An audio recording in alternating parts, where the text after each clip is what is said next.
exercice 3, des exercices supplémentaires sur le parallélisme et la perpendicularité.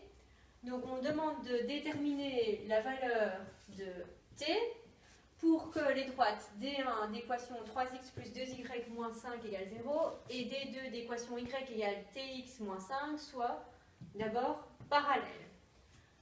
Alors, je sais que deux droites sont parallèles si et seulement si leurs pentes sont égales, à condition que les deux droites soient sous forme explicite. Alors D1 n'est pas sous forme explicite, donc je la remets d'abord sous forme explicite en isolant y. Donc 2y égale moins 3x plus 5. Je divise tout par 2 pour avoir y. Y égale moins 3 demi de x plus 5 demi. Donc la pente de D1, c'est le coefficient de x, c'est moins 3 demi. Pour D2, c'est beaucoup plus facile. Elle est déjà sous la forme y égale mx plus p, donc sous la forme explicite. La pente de D2, c'est le coefficient de x, donc c'est t. Les droites sont parallèles si et seulement si leurs pentes sont égales, donc MD1 vaut MD2, donc t doit valoir moins 3 demi. Donc la valeur de t pour que les droites soient parallèles est moins 3 demi.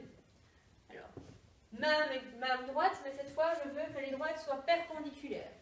Alors, j'ai vu que deux droites étaient perpendiculaires si et seulement si leurs vecteurs directeurs étaient eux-mêmes perpendiculaires. C'est-à-dire, si le premier vecteur est de composante AB et le deuxième de composante RS, mais quand je multiplie les premières composantes et que j'additionne le produit des deuxièmes, je dois obtenir 0. C'est la condition pour que deux vecteurs soient perpendiculaires.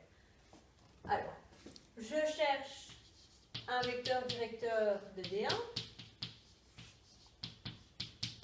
Quand la droite est sous forme implicite, on a vu qu'un vecteur directeur de cette droite était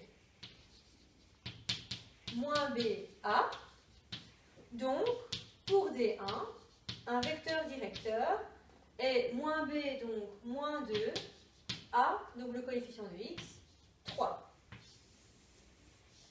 Ça, c'est un vecteur directeur de D1. Pour D2, qui est, elle, sous forme explicite, on a vu qu'un vecteur directeur d'une droite sous forme explicite, donc y égale mx plus p, était un m. Donc, pour ma droite D2, mon vecteur directeur, VD2, ce serait 1t, puisque la pente vaut t. Je vais utiliser cette relation-ci, donc D1 perpendiculaire à D2, si et seulement si, et quand je multiplie les premières composantes entre elles, c'est-à-dire moins 2 fois 1, et que j'additionne le produit des deuxièmes composantes, donc 3 fois t, mais ça doit être égal à 0. Moi, ce qui m'intéresse, c'est la valeur de t, donc je l'isole. 3t égale moins 2 fois 1, ça fait moins 2, que je passe de l'autre côté, 2. Si et seulement si, t égale 2 tiers. Pour que les deux droites soient perpendiculaires, il faut donc que t soit égal à 2 tiers.